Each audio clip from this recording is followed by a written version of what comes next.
Right? And now we take our bread, and often the custom is either to hold them together like this, or to stack them on top of each other, but anyway, to hold them in one's hand.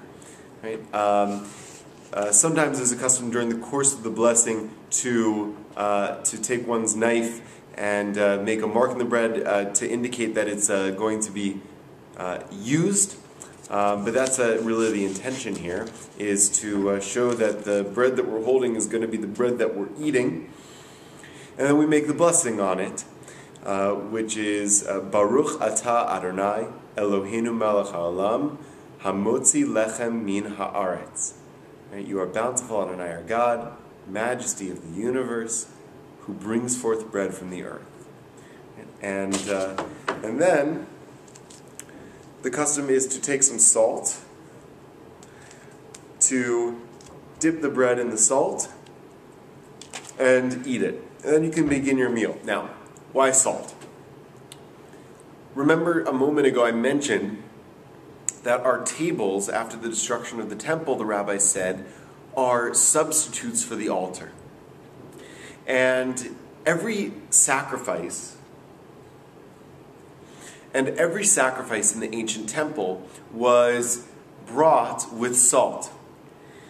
The Torah calls it melach habrit, the salt of covenant. Right? Why is salt the salt of covenant? Because salt preserves things. Salt doesn't ever go bad. Salt is as eternal a food substance as you can find. So we eat salt with the sacrifices to show that the substance of the sacrifice is part of an everlasting covenant and preserves us as a people and preserves our relationship with God. Right? And as our tables become our altars, then salt serves that function at our Shabbat tables as well. Right? They show that this is part of an everlasting covenant. It's part of an eternal pact. It's part of a never-ending love that's preserves us, and preserves God. And then one would have the meal, and then would recite the grace after meals, the Birkat HaMazon, following the meal itself. Many people also sing Zmirot, songs of Shabbat, and there are several wonderful ones. At some other point, we'll learn some of those songs together. Now again, remember, I mentioned that the tradition says one should have 3 meals on Shabbat. Right? We just went through Friday night. The ritual is very similar on Saturday for lunch. Right? That we have 2 loaves of bread. We do a kiddush, although it's a different kiddush. We don't sing Shalom Aleichem anymore, or bless our children, although one could. There's no reason why not, especially if one didn't do it on Friday evening. And we would make motzi and say Birkat HaMazon the same way, and recite Zmirot, songs of Shabbat. Suda Shlishit is a little bit different because it is a little sadder. It's toward the end of the day. We're sad to see Shabbat leaving, so the mood is much more subdued. Usually people don't have huge, wonderful festive meals, Suda Shlishit. They serve something a little bit more subdued. Part of that, I think, is probably because people are so full from Friday night and Saturday that they don't need it anymore. But the mood is more mellow, subdued. So many people don't have 2 loaves of bread anymore. They just will make Suda Shlishit over 1 loaf of bread. And when people sing songs at the end of Suda Shlishit, usually they are somber songs, sadder songs. I remember some of my most beloved moments in growing up were singing Suda Shlishit songs, and I was fortunate to be part of several communities where Suda Shlishit was, though the saddest part of Shabbat, was the most beautiful. I remember USY conventions, really pouring my soul into singing those haunting and wonderful melodies. And then at the Columbia University Hillel, it was one of the greatest communal times that we had, where when the whole community came together on Saturday afternoon for Suda Shlishit together. And then Shabbat ends. And it ends very much, we try to end it the way it began. And so the ritual that we have to end Shabbat is called Havdalah. Right? Havdalah means to separate, a separation. And what we're trying to draw is a distinction between Shabbat and the other days of the week. So it creates a sort of a bookend to Shabbat, a parentheses, an end parentheses on Shabbat, and so we end it the same way roughly that we began it. We do Havdalah over a cup of wine, over a candle, and over spices, right, symbolizing the sweet smells of Shabbat. And it's fitting to use a candle to mark the end of Shabbat because we're signifying that now we're able to do work again, right? We're able to light fire again, right? And what we also do is say that we want to keep some of the sweetness of Shabbat, some of the light of Shabbat, some of the savory atmosphere of Shabbat. We want to help that inspire the rest of the days of the week.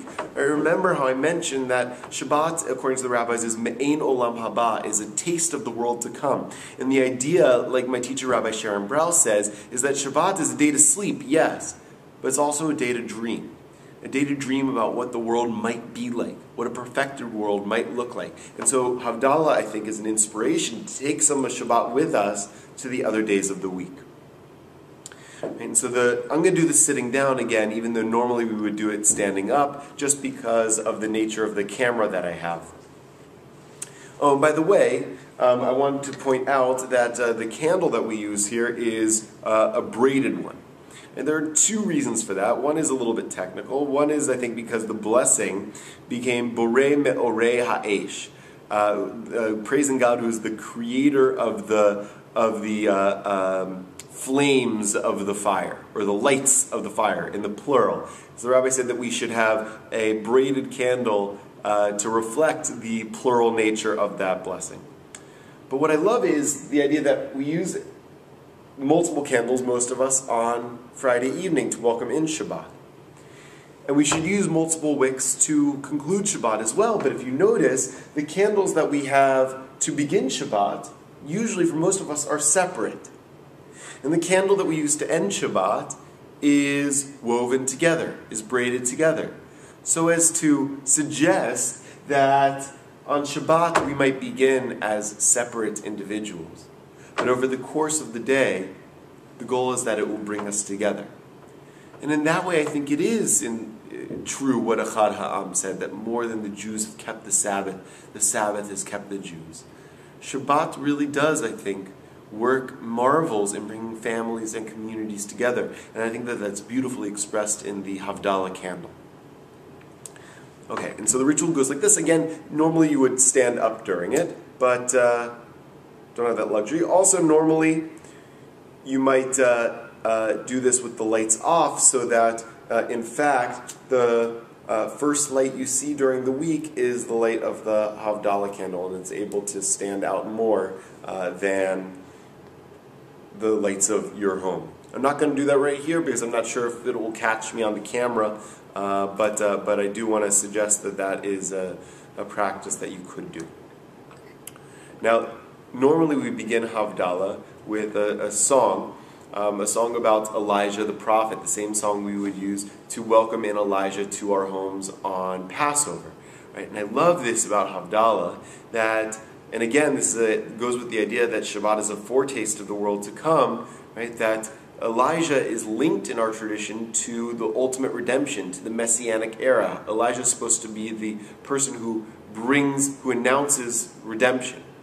And so what we're saying at Havdalah is, maybe this will be the last Shabbat before all the world is Shabbat. One last expression of hopefulness.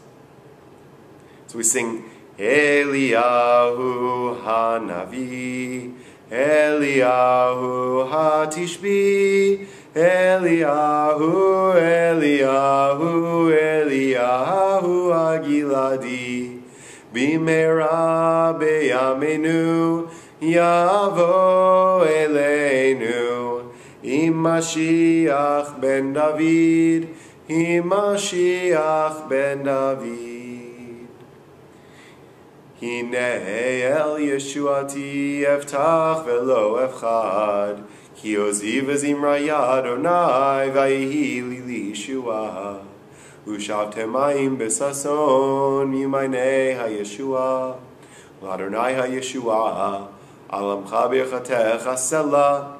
Adonai tzvodimanu miskav lanu, Elohei Yaakov sela. Adonai tzvaot, ashrei adam boteach bach. Adonai Oshia hamelch yanenu b'yom korenu. La Yehudim hayta ora v'simcha v'sason v'ikar ken tieh lanu. That line, by the way, is often recited by everybody in the room together. It's a line taken from the book of Esther that says that the Jews had light and gladness, joy and celebration. La Yehudim hayta ora v'simcha v'sason v'ikar ken tieh lanu kos Yeshuot asa uv'shem Adonai ekra. This is a tune that was written by Debbie Friedman.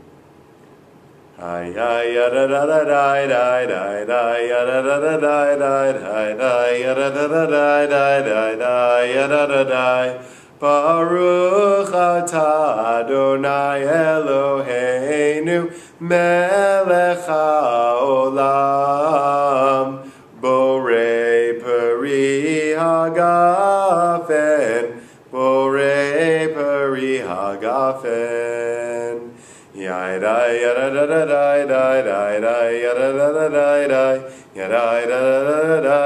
yadai yadai Baruch atah Adonai Eloheinu melech haolam borei minei besamim borei minei besamim yadai yadai yadai. And then the blessing over the candle. When we say this blessing, we hold our hands up to the candle to catch the first light of the candle and make use of its light as we say the blessing. Baruch atah Adonai Eloheinu melech haolam borei meorei ha'esh borei meorei ha'esh. Yadai yada da da da da da yada da da da da yadai da da da da da yada da da. Baruch atah Adonai Eloheinu melech haolam hamavdil ben kodesh lechol ben or lechoshech. Ben Yisrael le'amim, ben yom hashvi'i le'sheshet yemei ha'maseh. Baruch atah Adonai, hamavdil ben kodesh lechol. Then we drink the wine. And that last paragraph is the blessing of distinction between Shabbat and the other days of the week. We say, Baruch atah Adonai, you are bountiful Adonai, our God, majesty of the universe, who separates holy and not holy, light and darkness, Israel and the other nations, the 6 days of creation and Shabbat. You are bountiful Adonai, our God, who separates between holy and not holy. And we drink the wine, as I just did. And then frequently it's customary for people to put out the candle in some of the wine. So I'm going to do that. Pour the wine out here. Now we take the candle, and I know people for whom Shabbat hasn't really ended until they've heard the sizzle of the candle being put out in the wine. And then I have this custom to take some of that wine that's left over and to put some on my eyelids and behind my ears and in my pockets. So to say that I want to see Shabbatic things during the week, good things during the week, to hear good news during the week, and to have a little of the Shabbat bounty in my pockets during the week. Folk custom of the Jewish mystical tradition. And that concludes Shabbat, and it concludes our discussion of Shabbat. Right? For more on Shabbat, I direct you to the resources that I told you about in class. The first is The Sabbath by Abraham Joshua Heschel, which presents a beautiful theory of Shabbat. Shabbat by Ron Wolfson, and A Day Apart by Noam Tzion and Sean Fieldsmeyer. Until next week, this has been reJEWvenate after class, and I will see you soon. Shalom, Shavua Tov, a good week.